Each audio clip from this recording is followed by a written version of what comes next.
하나님 말씀 보겠습니다. 오늘 아침 6시에 드려지는 하나님의 말씀은 열왕기하 23장 21절부터 30절 말씀입니다. 오늘 하나님의 말씀은 열왕기하 23장 21절부터 30절 말씀인데요. 21절과 22절만 합독합니다. 왕이 모든 백성에게 명령하여 이르되 이 언약책에 기록된 대로 너희의 하나님 여호와를 위하여 유월절을 지키라 하며 사사가 이스라엘을 다스리던 시대부터 이스라엘 여러 왕의 시대와 유다 여러 왕의 시대에 이렇게 유월절을 지킨 일이 없었더니 아멘. 오늘은 열왕기하 23장 21절부터 30절 말씀으로 요시야의 개혁과 언약 세 번째 시간입니다. 요시야의 개혁과 언약 세 번째 시간이고요. 주절 구절은 23절입니다. 23절에 별표 치시면 됩니다. 요시야 왕 8째 해에 예루살렘에서 여호와 앞에 이 유월절을 지켰더라. 아멘. 우리 장로님이 앉아 계시니까 든든하네요. 뭔가 좀 허전하고 빠진 구석이 있었는데 우리 장로님이 딱 자리를 채워주시니까 예배가 든든하고 힘이 됩니다. 자, 우리 오늘 요시야의 지금 자꾸 개혁과 언약에 대해서 말씀을 나누는데요. 저 요시야는 남유다 16대 왕으로서 31년간 나라를 다스렸는데 이렇게 정말로 하나님 앞에 귀하게 쓰임받고 하나님의 선하게 사용된 왕이 없어요. 근데 우리가 또 다시 또 언약을 재갱신하자면 이 남유다 요시야 왕 때 훌다라고 하는 여선지자가 나타나서 너희 나라는 우리 남유다는 바벨론에 의해서 포로로 끌려갈 것이다, 망할 것이라고 선언을 했단 말이죠. 그럼에도 불구하고 왜 요시야가 대대적으로 언약을 재갱신시키며 신앙을 재개혁을 하느냐? 언약만 붙잡고 있다면 바벨론 포로로 끌려가서 다시 돌아와서 회복을 할 것을 믿었기 때문에 결국은 언약을 너희 마음판에 싣고 있느냐 안 싣고 있느냐, 다른 말로 할까요? 예수 그리스도의 십자가의 복음만 있다면 코로나 아니라 코로나 할아버지가 이 땅을 창궐한다 할지라도 우리의 믿음은, 우리의 신앙은 결코 끊을 수도 없고 끊어질 수도 없다. 나는 그 언약을 믿었기 때문에 요시야가 자기 나라가 멸망할 줄 알면서도 끝까지 종교개혁을 해 나갔다는 거죠. 그래서 우리가 대대적인 요시야의 종교개혁과 언약의 재갱신에 대해서 지금 살펴봤는데요. 오늘은 유월절을 재정비합니다. 전후후무하게 유월절을 온전히 지켰던 왕이 누구냐? 바로 이 요시야 왕이에요. 어제 우리 김지사님이 유튜브를 지금 1180분장을 찍고 있는데 댓글도 아주 은혜롭게 달아요. 그런데 내가 보니까 헌신에 대해서 제대로 이해를 하셨더라고요. 우리는 헌신, 하나님이 헌신한다 그러면 만날 내 걸 갖다 바치는 걸 헌신이다 그래. 내 물질도 바치고 시간도 바치고 뭐 내 마음도 바치고 이걸 헌신이라 그랬는데, 진짜 헌신의 뜻은 뭐냐 하면 오히려 그걸 잘라내는 거예요. 내 안에 의를 잘라내는 것이고 내가 믿음 생활할 때 방해되는 모든 것들을 칼로 도려내는 거예요.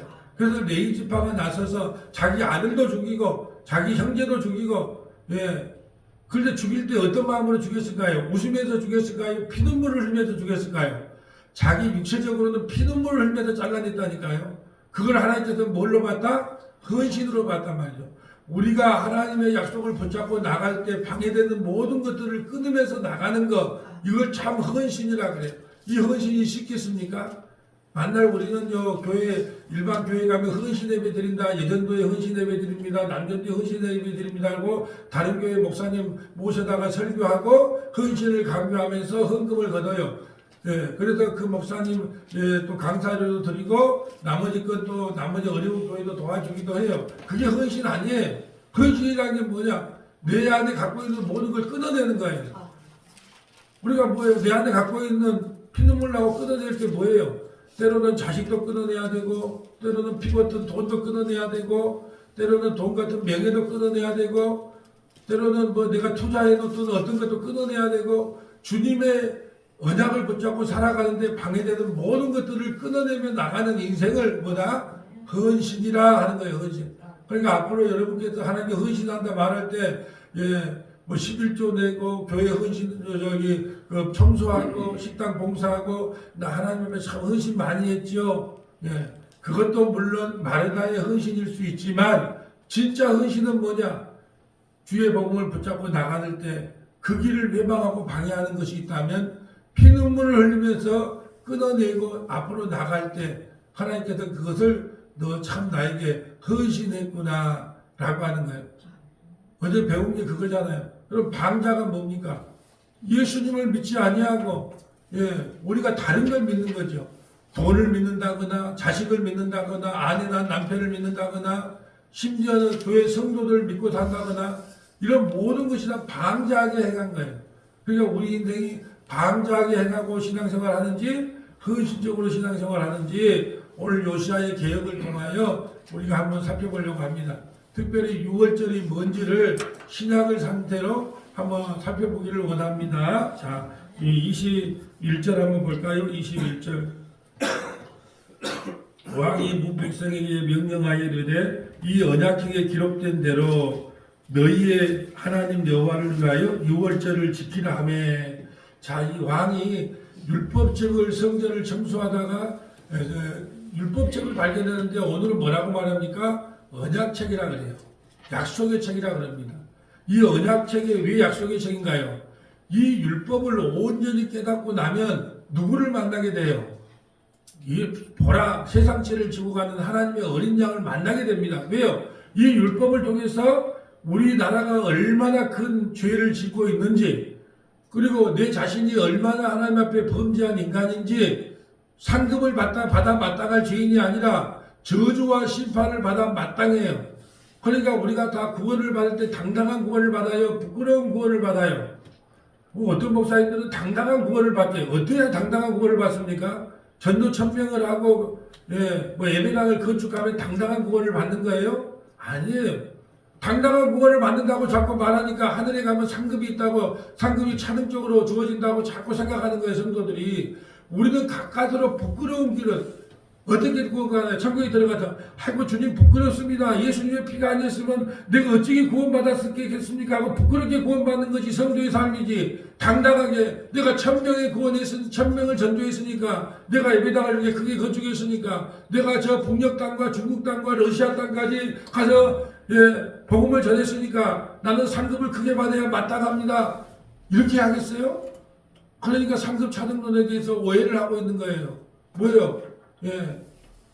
마치 우리가 구원을 받을 때 당당한 구원을 받을 수 있다고 생각하는 그 착각을 불러일으키기 때문에 저와 여러분요 가까스로 구원받아요. 예수의 피로 그 부끄러운 구원을 받아요. 모두가. 그러면 우리가 어떻게 해야 돼요? 하나님 모두가 예수님 그 십자가의 보혈의 은혜 때문에 구원받았습니다. 할렐루야. 근데 당당하게 구원받으면 십자가의 은혜가 찬양이 되겠어요? 내가 좀 내 정도 되니까 구원을 받을 수 있구나. 어디 상급 차등론을 감히 이야기합니까? 하나님 앞에 구원시켜준 거 한 것만 해도 성은이 만극하옵니다. 예수님 하고 저를 수만 번 해도 시원치 않을 판에 나는 기화 좀 주시고요. 저 인간은 교회 주일 예배만 참석했던 저 인간은 초가집이 아니라 저기 저 학구방 텐트 하나 쳐놓고 살게 해주세요. 어떻게 그런 말이 감히 복음 앞에서 나오냐는 거예요. 할 수 없는 거예요. 복음이 뭔지를 모르기 때문에 인간이 자기 인생에다가 마일리지를 쌓는 그 악을 범하는 겁니다.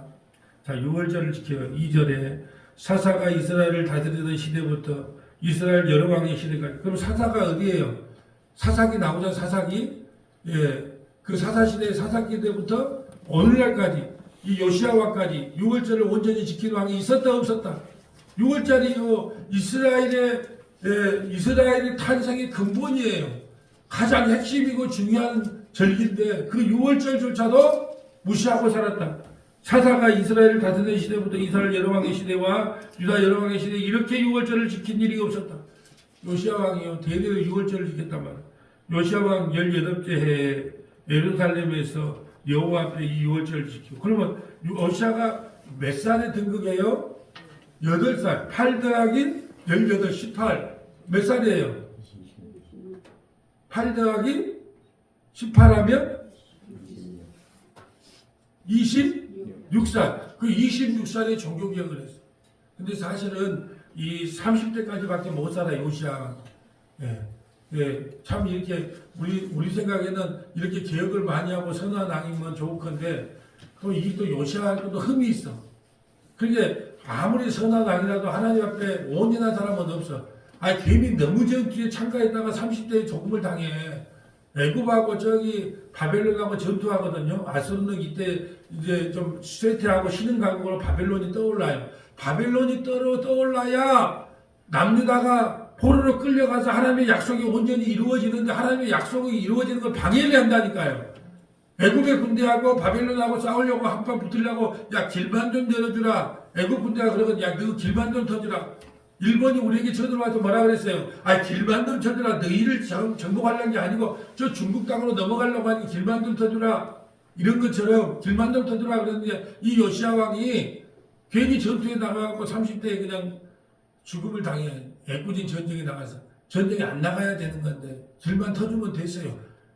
일본이 한 것은 가짜 거짓말이에요. 일본이 길 터주란 건 거짓말인데 이 애굽이 왕이 길 터주란 건 진짜였어요. 그런데 잘 생각해 보세요. 신흥 강국으로 아수르를 무너뜨리고 바벨론이 떠올라야만이 하나님의 약속이 이루어지는 거예요. 근데 요시야 왕이라 할지라도 완벽하지 못하기 때문에 하나님의 약속을 방해하는 사역을 해.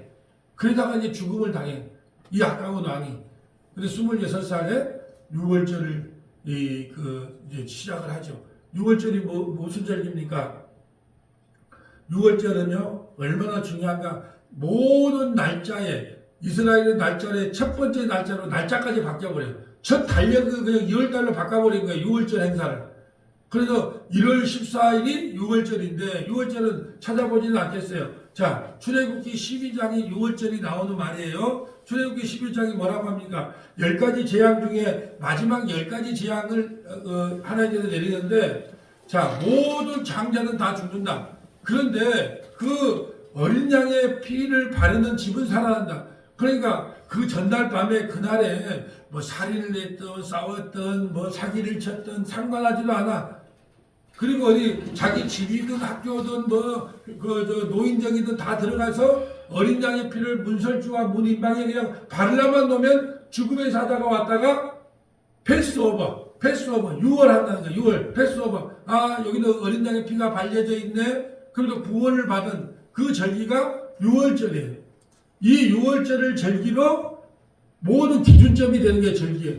그래서 무교절과 초실절이 일어나면 오순절이 되면 수장절이 되고, 제가 말씀 전방 전에 자 조금 이제 어떤 전도사님이 6월절과 오순절과 그리고 우리 그 장막절에 대한 영적인 의미가 무엇입니까? 라고 질문이 왔는데 처음에는 그걸 적어놨다가 이 방송을 우리가 무시해서가 아니라 이 말씀을 이해할 수 있는 만날 쉽게만 이야기하라 그러니까 만날 쉽게만 이야기하냐. 이걸 도저히 이 전도사님의 질문을 그 말씀 처방에 냈다가는 말아먹는 사람이 과연 몇 사람이나 되겠느냐. 라는 마음 때문에 급선회를 해가지고 우리가 예수 믿는 사람을 영접하려고 할 때 그 영접 기도를 어떻게 해야 되는가. 그리고 전도를 어떻게 해야 되는가. 또 가장 초신자적, 가장 중요하지만 초신자적 걸로 다시 또 전해를 해서 또 말씀 처방전을 준비했죠. 언제 그 말씀 처방전 하고 싶은 게 뭡니까? 참 6월절이 주는 영적인 의미가 무엇입니까? 오순절이 주는 영적인 의미가 무엇입니까? 수장절이 주는 영적인 의미가 무엇입니까? 이걸 해보고 싶지만 이제 걸음마하고 있는 사람한테 오순절이 뭔지 뭐 수장절이 뭔지 저는요 우리 교회 성도들이 왜 대단하냐 이걸요 다른 사람한테 들으라고 퍼져 남겨주면 이 말귀를 30년을 다녀도 이 말이 뭔 말인가 모른다니까요. 여러분이 안 해보니까 그러죠. 직접 해보세요. 이거를 제발 덕분에 한 사람이라도 유튜브를 파악하면 알아보세요. 그러면 30년 신앙생활에 뭔 말인가 하나도 모르겠다. 한글로 이야기하고 제가 서울말을 못 써서 모를까요? 서울말을 그랬어요 저랬어요 하면서 우리 저기 사랑의 교회 그 목사님처럼 그냥 서울말을 한번 쓰면 알아먹을까요? 못 알아먹는다니까요. 그런데 이 아침에 40분, 50분 설교하는데 귀를 쫑기도 하면서 이 말씀을 알아들으니까 한 명과 만 명하고 안 맞는다니까요. 네가 너희 교회 성도 한 명 보내라. 네 만 명 그쪽에 보내줄게. 아니요. 말귀 못 알아먹는 만 명이 뭔 소용이 있습니까? 말귀를 못 알아먹는 한 명이 더 소중하지. 그러니까 여러분이 대단한 거예요. 이 아침에 이것이 무슨 말씀인지 알아먹고 귀를 쫑기도 하는 여러분이 나는 참 존경스러워요. 저는 뭐 직업이 목사니까 어쩔 수 없이 전해야 되고 연구해야 되는 사람이니까 그런다고 치고, 자, 그럼 6월절은 출애굽기 12장에 나오는데 이거 이제 신학성경으로 이제 한번 이걸 연결을 해보려고 해요. 그럼 우리가 6월절 하나님의 백성이 됐어요. 그럼 6월절의 실체가 누구이냐? 이제 이게 중요한 거잖아요. 구약은 많이 한 거고. 자, 6월절의 실체가 뭐냐? 우리가 6월절을 통해서 깨달아야 될 게 뭐냐? 자, 좀 적어볼까요? 요한복음 1장 29절부터 33절, 요한복음 1장 29절부터 33절, 마태복음 26장 1절부터 5절, 마태복음 26장 1절부터 5절, 히브리서 9장 1절부터 28절, 히브리서 9장 1절부터 28절, 고린도후서 3장 5절부터 18절, 고린도후서 3장 5절부터 18절. 이게 신약성경에 바라본 6월절의 영적인 의미예요. 영적인 의미. 우리가 구약의 6월절을 알아봤자 뭔 의미가 있어요? 신학시대에 우리가 6월절이 뭔지를 알아야 중요한 핵심을 아는 거예요. 요한복음 1장 29절 볼까요? 자, 이게 6월절의 실체예요. 자, 이튿날 요한이 예수께서 자기에게 나오심을 보고 이르되 보라 세상 죄를 지고 가는 하나님의 어린 양이로다. 아멘. 구약의 모든 선지자들의 손끝이 누구를 바라보고 봤냐? 예수님을 바라봤어요. 그 6월절 어린 양, 그 6월절 어린 양의 실체가 누구다? 보라! 세상 죄를 지고 가는 하나님의 어린 양이다. 이 손끝에 맞춰지는 거예요. 그 6월절은 누구다? 예수 그리스도의 그 보혈의 피, 예수 그리스도가 실체가 돼. 6월절의 실체는 누구다?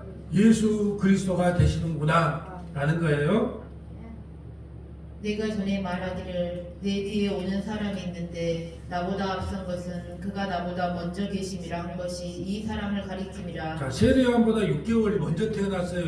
예수님보다 6개월. 세례요한. 근데 나보다 먼저 있었대요. 나보다 먼저 있었죠. 당연히. 성삼위일체로서 이 우주 만물을 창조하는 분이 예수님이세요. 예수님이 2000년 전에 이 땅에 오신 게 육체적으로는 이 땅에 2000년 전에 왔지만 영원 전에 성삼위일체 하나님께서 함께 창세기 1장부터 이 우주를 만드신 분이 누구다? 예수님이시다. 예수님. 우주 만물을 창조하신 분이 예수님이에요. 자, 나도 그를 알지 못하였으나 내가 와서 물로 세례를 베푸는 것은 그를 이스라엘에 나타내려 함이라 하니라. 요한이 또 증언하여 이르되 내가 봄에 성령이 비둘기같이 하늘로부터 내려와서 그의 위에 머물렀더라. 나도 그를 알지 못하였으나 나를 보내어 물로 세례를 베풀라 하신 그이가 나에게 말씀하시되 성령이 내려서 누구 위에든지 머무는 것을 보거든 그가 곧 성령으로 세례를 베푸는 이인 줄 알라 하셨기에. 아멘. 자, 여기까지 봅니다. 자, 그래서 예수님이 공생애를 시작할 때 세례 요한에게 세례를 받죠. 내가 당신에게 세례를 받았는데 왜 나에게 세례를 달라고 합니까? 그래야 하나님의 의가 이루어진다. 세례 요한은 뭘 상징한다? 교회. 교회의 모든 죄를 누가 머리에다 안고 예수님이 안고 그럴 때 성령이 비둘기같이 임해요. 그때 하늘에서 음성이 들리죠. 내 사랑하는 자녀라. 내 사랑하는 아들이라. 예수님 계시고 삼위일체라는 말은 성경이 안 나오지만 여러 가지 정황을 봤을 때 성삼위일체 하나님이 함께 일하시구나. 그런데 보세요. 성도들도 구원을 어떻게 받아요? 성령이 임해야 받잖아요. 그 같은 걸 우리 교회에게 그대로 보여주는 거예요. 나도 그냥 내 뜻대로 일한 게 아니다야. 성령이 임해야 하나님의 일을 감당할 수 있는 거야. 교회의 너희들도 뭐가 임해야 구원을 받는다? 성령이 임해야 너희가 구원이 임하는 거야. 그러니까 오늘 6월절의 실체는 뭐다? 보라 세상 죄를 지고 간 하나님. 그러니까 출애굽기 12장의 그 어린 양은 누구였다? 예수님이었잖아요. 예수님이 십자가에서 살찌끼고 피 흘려야만 그 안에 들어가 있는 예수 안에 들어가 있는 모든 자가 다 살아날 것을 보여주는 사건이 6월절 사건이다 라는 말씀이에요. 자, 마태복음 26장. 자, 마태복음 26장. 자, 이 아침에 와서 자, 성경 한 장 읽어주고 자, 기도하고 돌아가십시오. 그래도 될까 말까 한데 이렇게 성경을 찾아보는 여러분이 귀하고 기특하다라는 말씀이에요. 자, 마태복음 26장 1절부터 5절.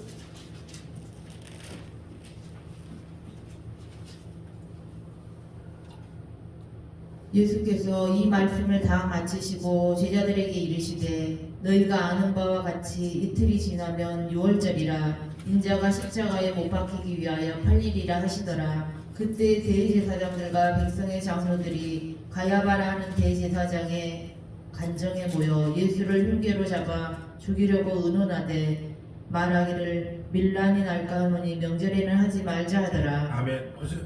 아니 참 이상하네요. 죽이려고 하는 사람들은 6월절에 죽이지 말자. 왜? 6월절에는요 수많은 사람들, 수많은 인파들이 예루살렘에 모여 있어요. 그러니까 혹시 지금 예수라는 사람이 예수님을 따르는 사람이 있잖아요.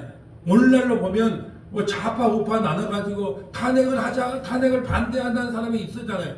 근데 만약에 그것을 일요일날, 주일날 해버리자. 그럼 맞불이 혹시 날지 모르니까 이렇게 하는 거예요. 야, 일요일날은 탄핵 심판하지 말고 우리가 다 출근하고 없는 날 하자. 죽이려고 하는 사람들은 그렇게 해도 하나님은 안 된다.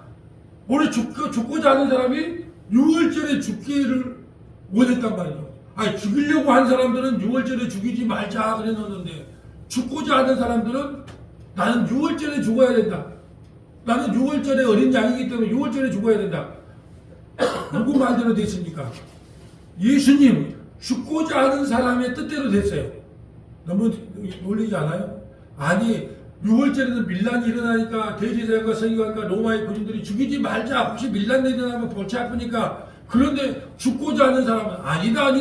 나는 6월절에 죽어야 돼. 왜? 출애굽기 12장에 나와도 그걸 6월절 어린 양이 나거든. 보라 세상 죄를 지고 가는 하나님의 어린 양이로다. 그 어린 양의 실체가 나거든. 그러니까 나는 6월절 어린 양으로 죽어야 돼. 너희가 나를 죽든 말든 상관없어. 이 우주 만물을 주관하고 다스리는 분이 바로 나거든. 그래서 이 6월절의 실체가 누구다? 예수 그리스도다.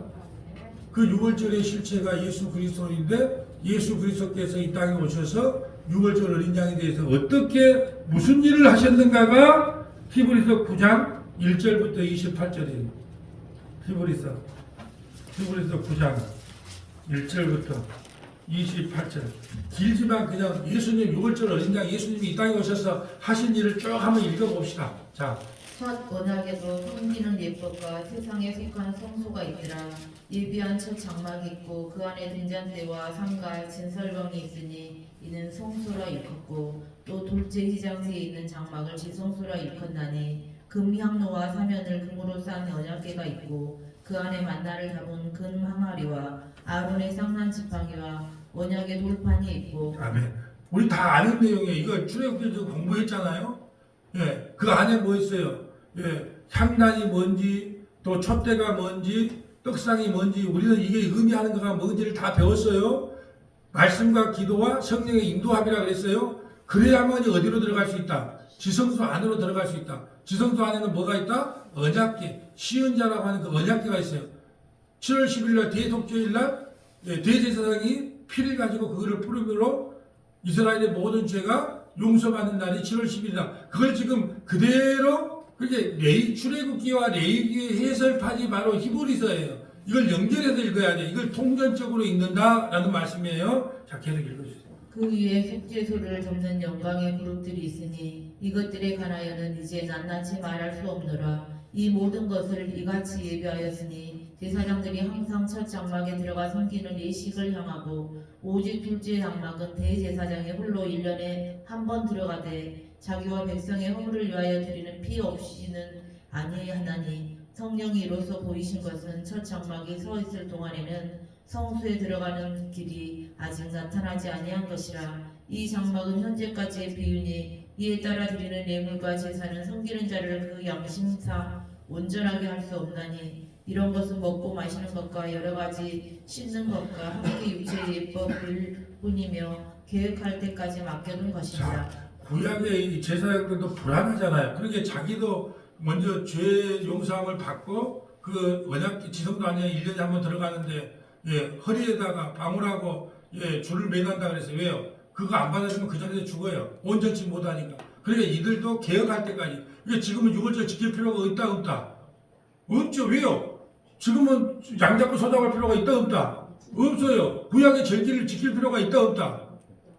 그럼 신약의 절기는 지킬 필요가 있다 없다? 없어요. 왜? 이것은 예수 그리스도 개혁할 때까지 십자가 질 때까지 그 모형으로 보여줬을 뿐이다. 이제 예수 믿는 것이 모든 절기를 다 지키는 것이다.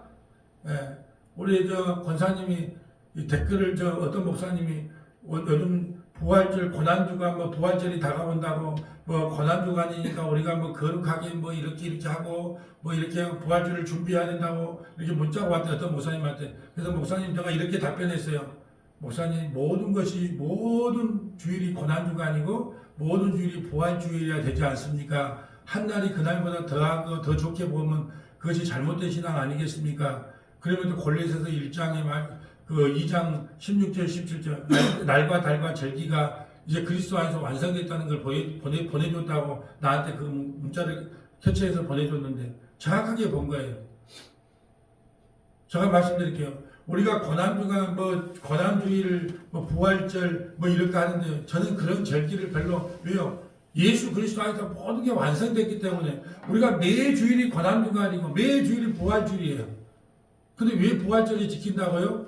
여러분 속으로만 대답하세요. 저도 속으로만 대답할게요. 이게 지켜지니까 속으로만 왜 부활절을 지키고 왜 성탄절을 지킨다고요? 왜 성탄절, 부활절 또 뭐가 있어요? 우리 지키는 게 추수감사절, 새 절기를 지켜요. 뭐 때문에 지킨다고요? 이 절기도 빨리 안 지키고 싶어요. 근데 왜 지킨다고요? 저와 여러분은 속마음으로만 이야기해요. 왜요? 그럴 수밖에 없는 사정이 있기 때문이다 라는 것만 말씀을 드릴게요. 자, 계속 읽어주세요. 그리스도께서는 장래 좋은 일에 대제사장으로 오사 손으로 짓지 아니한 것 곧 이 창조에 속하지 아니한 더 크고 온전한 장막으로 말미암아 염소와 송아지의 피로 하지 아니하고 오직 자기의 피로 영원한 속죄를 이루사 단번에 성소에 들어가셨느니라. 염소와 항소의 피와 및 암송아지의 죄를 부정한 자에게 뿌려 그 육체를 정결하게 하여 거룩하게 하거든 하물며 영원하신 성령으로 말미암아 흠 없는 자기를 하나님께 드린 그리스도의 피가 어찌 너희 양심을 죽은 향실에서 깨끗하게 하고 살아계신 하나님을 섬기게 하지 못하겠느냐. 이로 말미암아 그는 새 언약의 중보자이시니 이는 첫 언약 때의 보험한 지에서 속량하시고 주구사 부르심을 입은 자로 하여금 영원한 기업의 약속을 얻게 하려 하심이라. 유언은 유언한 자가 죽어야 되나니. 자, 유언은 유언하나 죽어야 돼. 그럼 이게 완성되기 위해서는 예수님이 죽어야 되는 거예요. 부모가 재산을 물려주는데 부모가 죽어야 그 재산을 줘야 되는데 살아있어 이거 주시오 그러면 그것이 불효자가 되는 거예요. 예수님이 죽고 나니까 이게 효력이 발생했어요 안 했어요? 이제 온전한 효력이 발생했어요. 유언은 죽은 자가 죽어야 효력이 발생하는 거예요. 예수님이 십자가에 죽자마자 이제 모든 효력이 구약의 모든 효력은 이제 정지당했어요. 폐위당했어요. 이제 뭘까? 새 언약이 우리에게 선포됐다 이 말씀이에요. 자.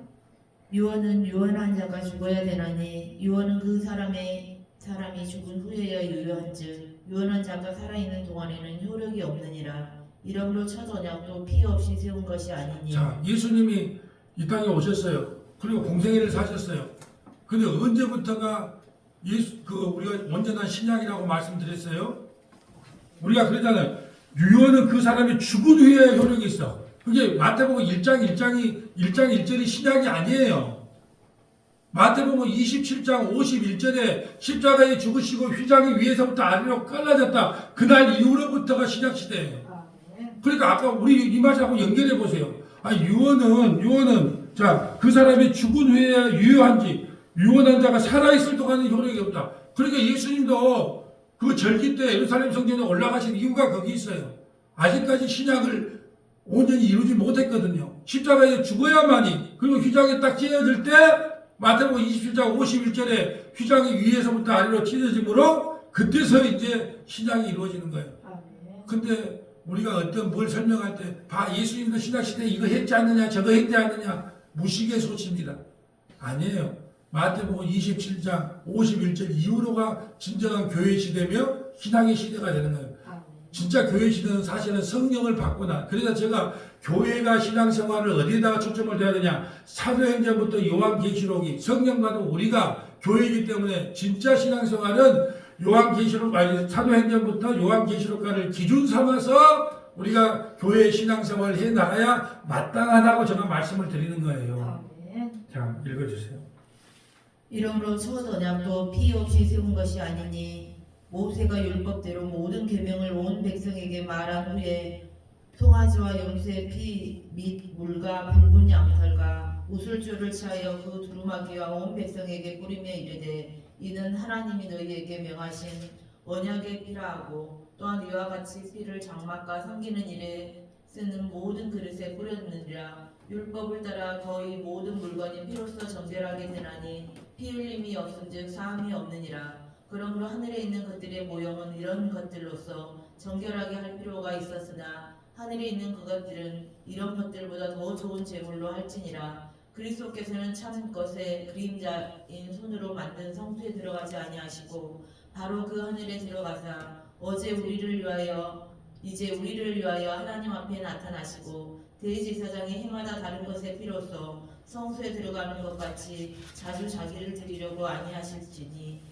그리하면 그가 세상을 창조한 때부터 자주 고난을 받았어야 할 것이로되 이제 자기를 단번에 제물로 드리려 제의를 없이 하시려고 세상 끝에 나타나셨느니라. 한 번 죽은 것은 사람에게 정하신 것이요 그 후에는 심판이 있으리니 이와 같이 그리스도도 많은 사람의 죄를 담당하시려고 단번에 들이신 바 되셨고 구원케 하기 위하여 죄와 상관없이 자기를 바라는 자들에게 두 번째 나타나시리라. 아멘. 죄인까지 약속하신 모습을 봅니다. 자, 6월절 실체가 누구예요? 예수 그리스도.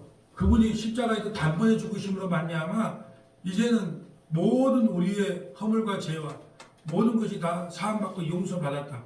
그래서 6월절의 실체가 누굽니까? 예수 그리스도. 그러니까 요시야 왕이 6월절을 지켰다고 하는 것은 언약을 재갱신하는 거예요. 장차 예수 그리스도가 이 땅에 오셔서 십자가의 죽으심으로 말미암아 우리의 모든 죄와 허물이 다 사함을 받을 것입니다 라고 절기를 지키는 것, 그것이 바로 6월절의 절기였다라는 거예요. 그러면 6월절 절기가 무엇인지를 안 백성은 신학시대에 어떻게 신앙생활을 해야 할 것인가가 바로 그가 오늘 찾아봐야 될 내용. 고린도후서 3장 5절 볼까요? 고린도후서 3장 5절.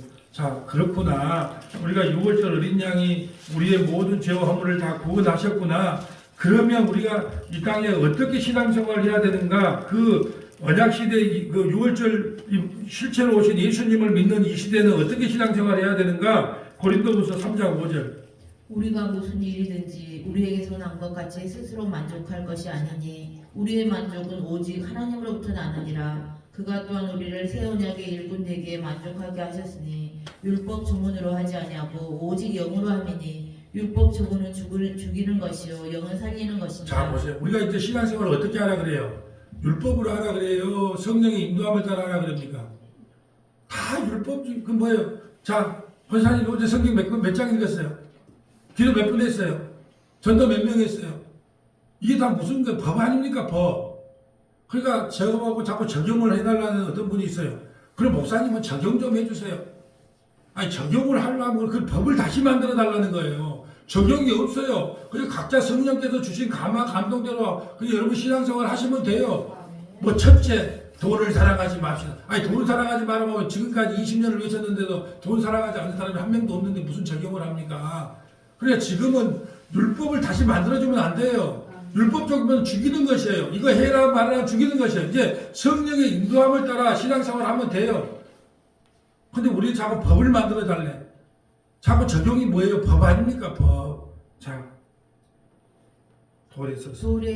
돌에 서서 새긴 죽게 하는 율법 조문의 직분도 영광이 있어 이스라엘 자손들은 모세의 얼굴이 없어질 영광 때문에도 그 얼굴을 주목하지 못하였거든. 하물며 영의 직분은 더욱 영광이 있지 아니하겠느냐. 정죄의 직분도 영광이 있은지 의의 직분은 영광이 더욱 넘치리라. 영광되었던 것이 더욱 큰 영광으로 말미암아 이에 영광될 것이 없으나 없어질 것도 영광으로 말미암은즉 일이 있을 것은 더욱 영광 가운데 있느니라. 우리가 이 같은 소망이 있으므로 담대히 말하노니 우리는 모세가 이스라엘 자손들에게 장차 없어질 것의 결국을 주목하지 못하게 하려고 수건을 그 얼굴에 쓴 것 같이 아니하노라.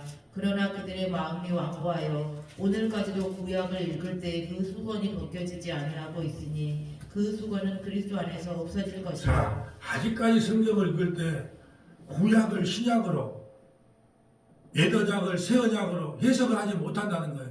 그러니까 만날 구약 성경 보세요. 아브라함이, 이삭이, 야곱이 하나님 앞에 복을 받아서 믿음의 조상들이 되었습니다. 그러므로 우리도 신앙생활 잘하여 믿음의 조상들이 됩시다. 또 이삭이 농사를 지었을 때 100배의 복을 받은 것처럼 우리가 하나님 앞에 귀하게 쓰임받아서 무슨 사업을 하든지 간에 100배의 복을 받기를 축복합니다. 그러면 그 말이 다 맞는 줄 알고 성경에 나와있을 때 고개 끄덕끄덕 하잖아요. 그 100배가 누구를 상징하는지 예수 그리스도를 상징한단 말이죠. 아들을 상징한단 말이죠. 그러니까 그 수건이 벗겨지지 않으니까 구약을 구약대로 그대로 해석해요. 구약은 실패했다니까요. 구약은 망하는 거예요. 율법은 망하는 거예요. 영은 살리는 거예요. 그러니까 이걸 신학신으로 연결해서 예수 그리스도로 해석을 하지 않으면 실패한 언약을 이야기하면 무슨 소용이 있겠습니까? 근데 아직까지 수건이 벗겨지지 않아. 수건이 벗겨지지 않아서 딱 들어보면 예수 그리스도로 그걸 해석한 것이 아니라 전부 뭘 지키지. 처음에는 예수로 시작하다가 뒤에는 뭘 지키는 율법 조문으로 끝나는 현상을 많이 바라봐요. 왜 그런다고요? 수건이 벗겨지지 않아서. 네. 오늘까지 모세 글을 읽을 때에 수건이 그 마음을 덮었도다. 그러나 언제든지 주께로 돌아가면 그 수건이 벗겨지리라. 주는 영이시니 주의 영이 계신 곳에는 자유가 있느니라. 우리가 다 수건을 벗은 얼굴로 거울을 보는 것 같이 주의 영광을 보매 그와 같은 형상으로 변화하여 영광에서 영광에 이르니 곧 주의 영으로 말미암음이니라. 아멘. 모세가 쓰고 있는 그 수건을 찢어내야 돼요. 뭘로 찢어내야 될까요? 말씀으로. 말씀으로 찢어내야 되는 거예요. 그래서 여러분에게 분별의 영이 필요합니다. 성경을 말한다고 다 성경이 아니라 그걸 그리스도로 해석하지 아니하면 율법 조항이 되는 거예요. 그래서 요즘 율법 조항은 죽이는 것이요 영은 살리는 것이라고 그렇게 말씀을 드리는 거예요. 요시아의 종교교육이 이렇게 정말 대단했던 거예요. 오늘 본문으로 다시 올까요? 자, 이 6월절을 지킴으로 말미암아 이제 이스라엘 백성들이 우리가 언약의 백성이구나. 출애굽기 12장에 그 언약을 품은 거예요. 그리고 바벨론 포로로 끌려갑니다. 시드기야 왕 때. 그럼에도 불구하고 6월절에 그 언약 안에 들어있는 백성임을 마음속에 간직하고 돌아왔기 때문에 이스라엘 백성들이 다시 세워질 수 있었던 거예요. 이걸 요시야 왕은 안 거예요. 그래서 대대적인 6월절 계획을 시킨 겁니다. 우리 권사님이 24절부터 쭉 한번 읽어주세요. 요시아가 또 유다 땅과 예루살렘에 보이는 신접한 자와 점쟁이와 드라빔과 우상과 모든 가증한 것을 다 제거하였으니 이는 대제사장 hil기야가 여호와의 성전에서 발견한 책에 기록된 율법의 말씀을 이루려 함이라. 요시아와 같이 마음을 다하며 뜻을 다하며 힘을 다하여 모세의 모든 율법을 따라 여호와께로 돌이킨 왕은 요시아 전에도 없었고 후에도 그와 같은 자가 없었더라. 그러나 여호와께서 유다를 향하여 내리신 그 크게 타오르는 진노를 돌이키지 아니하셨으니 이는 므낫세가 여호와를 경노하게 한 그 모든 경노 때문이라. 왜 이스라엘 남유다가 망한다 그래요? 이 문둥이 같은 새끼가 55년간 히스기야의 아들 므낫세가 55년간 나라를 완전히 개판으로 만들어놨기 때문에 그거에 대한 징계는 반드시 받을 수밖에 없노라 라고 지금 말씀하고 있는 거예요. 자, 여호와께서 이르시되 내가 이스라엘을 물리치신 것 같이 유다도 내 앞에서 물리치며 내가 택한 이 성 예루살렘과 내 이름을 거기에 두리라 한 이 성전을 버리리라 하셨더라. 요시아의 남은 사적과 행한 모든 일은 유다 왕 역대지략에 기록되지 아니하였느냐. 요시아 당시에 애굽의 왕 바로 느고가 아수르 왕을 치고자 하여 유브라데 강으로 올라가므로 요시아 왕이 맞서 나갔더니 애굽 왕이 요시아를 무깃도에서 만났을 때 죽인지라. 자 보세요. 길을 열어줬으면 됐거든요. 자, 이때 좀 역사적 배경을 좀 볼까요? 자, 아수르가 치는 강국이었어요. 그래서 북이스라엘을 멸망시키죠. 근데 이제 아수르가 무너지고 누가 바벨론이 치는 강국으로 떠오르는 시기에 돼요. 그러니까 지금 아수르를 치러 한 게 아니고 바벨론을 치려고. 왜 애굽에서 저렇게 나누면 안 되겠다 싶어서 바벨론을 치려고 올라갔단 말이죠. 그럴 때 누가 이 요시아가 그냥 길만 열어주면 됐을 건데 그 애굽의 군대와 맞서려고 갔다가 무기토에서 전사를 하고 말아요. 그래서 여기서 우리가 깨달아야 할 것이 뭐냐? 아무리 선한 왕이라 할지라도 하나님께서 그렇잖아요. 바벨론에 의해서 남유다가 멸망당해야 돼요. 870년 포로 끌려가야 돼. 그게 그냥 나누면 돼. 그게 인간은요 완벽할 수가 없다는 거예요. 아무리 요시아 왕이 하나님께 선하게 쓰임받았다 할지라도 하나님의 뜻을 온전히 알 수 있는 인간은 없어요. 하나님의 뜻을 알았다면 그 괜히 무기토에 나가가지고 애굽의 군대와 맞서다가 애굽은요 요시아하고 그 남유다에 관심도 없어요. 그 목사님 말씀 아닙니까? 조금 이따 성경 찾아볼 거예요. 너희도 관심도 없으니까 제발 덕분에 길만 좀 열어주라. 근데 길을 안 열어주고 대항으로 싸갔다가 나갔다가 요시아가 애굽의 왕에게 무기토에서 전사하고 맙니다.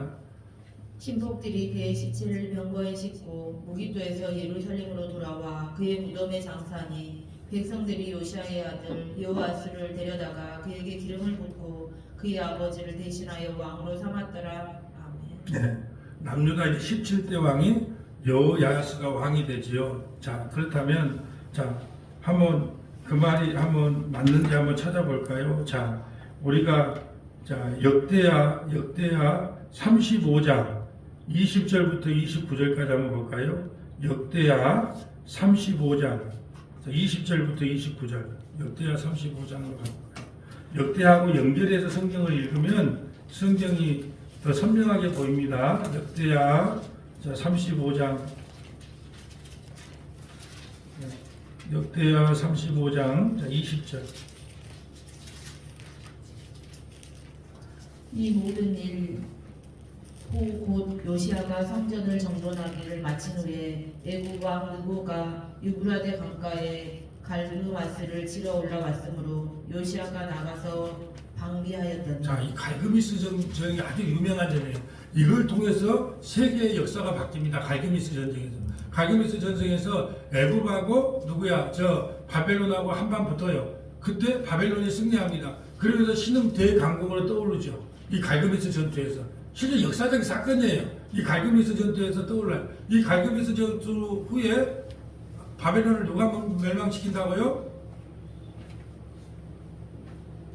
바벨론을 누가 멸망시켜요? 메데 바사, 페르시아가 멸망시켜요. 페르시아를 또 누가 멸망시켜요? 그리스, 알렉산더 대왕이. 그 알렉산더 대왕을 누가 무너뜨려요?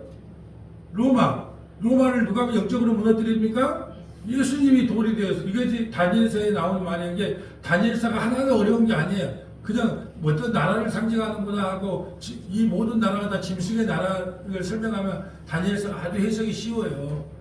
자, 계속 읽어주세요. 느보가 요시아에게 사신을 보내어 이르되 유다 왕이여 내가 그대와 무슨 관계가 있느냐 내가 오늘 그대를 치려는 것이 아니요 나와 더불어 싸우는 족속을 치려는 것이라 하나님이 나에게 명령하사 속죄하라 하셨은즉 하나님이 나와 함께 계시니 그대는 하나님을 건드리지 말라 그대를 멸하실까 하노라 하나. 애굽의 왕이 좋게 사신을 보내서 요시아 왕이시여 나는 바벨론을 치러 올라갈 뿐이니까 당신하고 전혀 감정이 없습니다.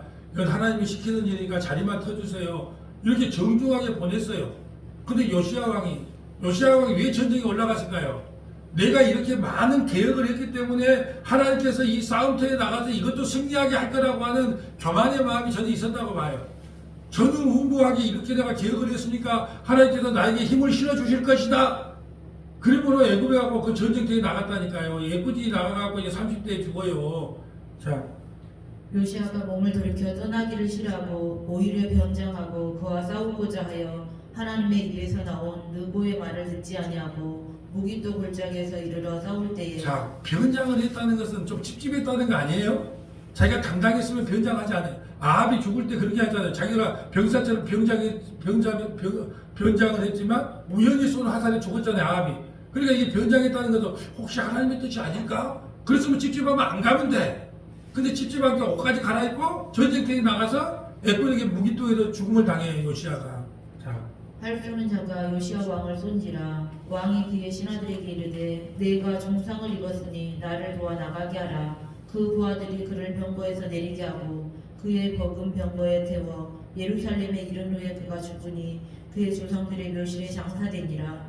온 유다와 예루살렘 사람들이 요시아를 슬퍼하고 예레미야는 그를 위하여 애가를 지었으며 모든 노래하는 남자들과 여자들은 요시아를 슬피 노래하니 이스라엘의 규례가 되어 오늘까지 이르렀으며 그 가사는 애가 중에 기록되었더라. 요시아의 나무 사적과 여호와의 율법에 기록된 대로 행한 모든 선한 일과 그의 처음부터 끝까지의 행적은 이스라엘과 유다 11개의 기록이니라. 아멘. 요시야 왕까지 참 선한 왕이에요. 그래서 우리가 하나 깨달을 것이요. 아무리 훌륭한 목사님이라도 허물이 있고요. 아무리 훌륭한 장로님이라도 아무리 훌륭한 권사님이라도 인간에게는 다 허물투성일 수밖에 없다는 거예요. 그냥 하나님이 은혜 베풀어서 쓰임 받을 때 쓰임 받다가 죽는 거예요. 그럼 요시아가 이렇게 전후후무한 개혁을 일으키고 언약을 재갱신했어요. 이것은 요시아의 노력과 예수님입니까? 하나님의 은혜 베푸심입니까? 하나님께서 은혜 베풀어 줬기 때문에 이 6월절을 다시 갱신할 수 있었고 이렇게 개혁을 할 수 있었다는 거예요. 그렇다면 이걸 결론으로 말씀을 드립니다. 우리가 하나님 앞에 우리 한국교회 끝났다. 이게 도대체 교회냐? 이 교회냐?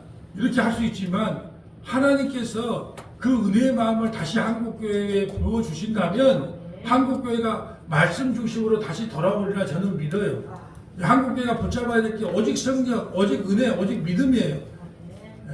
그렇기 때문에 우리가 우리 힘으로는 못하지만 하나님이 한국교회를 불쌍히 여기신다면 다시 깨달은 역사를 허락하셔서 온전히 6월절이 회복된 것처럼 우리 한국교회가 온전히 회복될 줄 저는 믿습니다.